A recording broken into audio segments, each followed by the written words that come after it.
আজকে তৈরি করব দুধ রুটি। তার জন্য এক বাটি উষ্ণ গরম দুধ নিয়েছি, 2 চামচ চিনি দিয়ে দিচ্ছি, পরিমাণ মতো নুন, 1 চামচ ইস্ট আর দিয়ে দিচ্ছি 1 প্যাকেট গুঁড়ো দুধ। ভালো করে মিশিয়ে নিয়েছি। 1 বাটি ময়দা দিয়ে দিচ্ছি, দিয়ে খুব ভালো করে মেখে নিচ্ছি। ওপর দিয়ে একটু সাদা তেল দিয়ে আবার ভালো করে ঠেসে নিয়েছি। 30 মিনিটের জন্য ঢাকা দিয়ে রেখে দিয়েছি।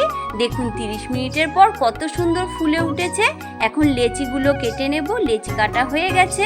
একটা ভেজা কাপড় দিয়ে ঢাকা দিয়ে রেখে দেব।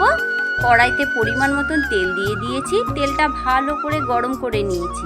আর একটা লেচি নিয়ে হাতের তালুতে চেপে চেপে একটু বড় করে নিচ্ছি, নিয়ে তেলের মধ্যে দিয়ে দিচ্ছি।